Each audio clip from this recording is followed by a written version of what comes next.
మనము దైవాన్ని ఎలా చూస్తున్నాము అని ఆలోచన చేస్తే ఫిజికల్గా కనిపించాలి అనుకుంటున్నాము.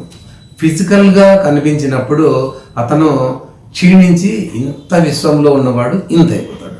పోనీ ఇంతే, ఇది కూడా దైవమే కదా అంటే అది కూడా దైవమే. అణువులో ఉన్న దైవము, అనూహ్యమైన దైవము పదార్థాల్లో లేరా అంటే ఉన్నారు, కానీ నువ్వు దర్శించగలగడానికి వీల్లేదు కదా. ఆ దైవము ఏ విధంగా ఉన్నాడు అంటే బోలెడు శ్లోకాలు మనకు గీత చెప్పింది. చాలామంది మీ కృష్ణుడు, మీ రాముడు ఇలా చేస్తాడు, మీ కృష్ణుడు ఇంతమందిని పెళ్ళి చేసుకున్నాడు, మీ రాముడు ఇలా, ఇవన్నీ మాట్లాడుతున్నారు. అసలు దైవం అంటే అలా మాట్లాడే వాళ్ళకి తెలియదు, ఈ భక్తులకి తెలియదు. ఏం చేసేది? అందుకే ఈ భక్తిలో ఆంతర్యాన్ని మీరు గమనించినట్లయితే, అంటే దేవుడు ఏ రూపంగా ఉన్నాడు అని మనం చూసినట్లయితే మనం ఇంకో శ్లోకాన్ని మనం అనుకుందాం. ఓకే, పుణ్యో గంధః పృథివ్యాంచ తేజశ్చాస్మి విభాగవౌ జీవనం సర్వభూతేషు తపశ్చాస్మి తపస్విషు.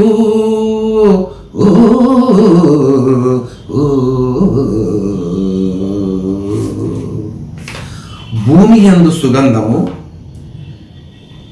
అగ్ని యందు తేజము, ఎల్లభూతముల యందు ఆయువు,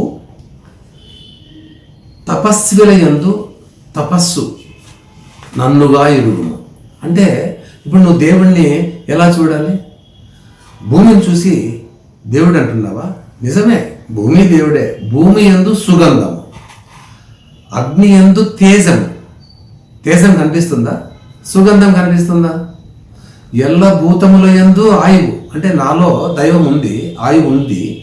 కనిపిస్తున్నాడా దైవాన్ని? ప్రతి ప్రాణిలోనూ దైవం ఉంది కదా, కనిపిస్తున్నాడా? తపస్విల యందు తపస్సును, అంటే తపస్వి అంటే ఒక ఋషి, ముని, భక్తుడు, ముల్లా, లేకపోతే కనుక ఒక బిషపు, లేకపోతే ఒక ఫాదరు, వీళ్ళలో దైవము ఉంది. కానీ ఫిజికల్గా చూసినప్పుడు వాళ్ళు ప్రపంచంలోని జడ వస్తువులు.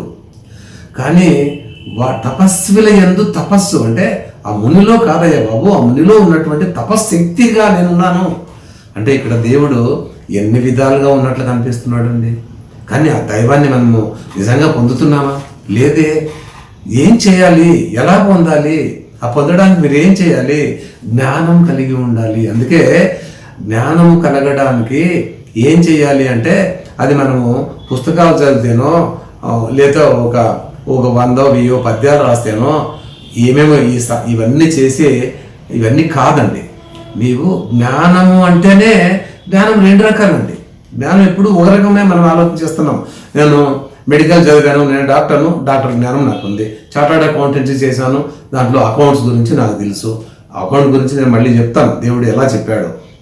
తర్వాత నేను ఇంకో పండితుడిని, లేదు నేను ఒక సైంటిస్ట్ని, నేను ఐఏఎస్ ఆఫీసర్ని, నేను ఐపీఎస్ ఆఫీసర్ని, నేను ముఖ్యమంత్రిని, నేను ఎమ్మెల్యేని, నేను ప్రధానమంత్రిని, నేను ప్రపంచాన్నే జయించగలిగే వ్యక్తిని. చెంగిస్ ఖాన్ అలాగే చేశాడు కదా. వీళ్ళందరూ కూడా నువ్వు 3 అంతల భూభాగాన్ని చెంగిస్ ఖాన్ కైవసం చేసుకొని ఎన్నో కోట్ల మందిని చంపించేశాడు. అలాగే అలెగ్జాండర్ కూడా అలాగే ప్రపంచాన్ని జయించాలని ఇలా ఎంతోమంది ఉన్నారు. వీళ్ళందరూ ఎంత చేసినప్పటికీ వీళ్ళు దేవుళ్ళు అవుతారా? కారు. ఇవన్నీ కూడా జడ పదార్థాలు, మానవులే. కానీ దైవము సమస్తంలోనూ వాళ్ళలోనూ ఉంది, కానీ మరుగున పడి మూసుకొని పోయి ఉంది. దైవము ఎలా ఉన్నాను నేను అని చెప్పడానికి ఎన్ని రకాలుగా ఉన్నాడో మనము ఇంకొక శ్లోకాన్ని కూడా చెప్పుకుందాం.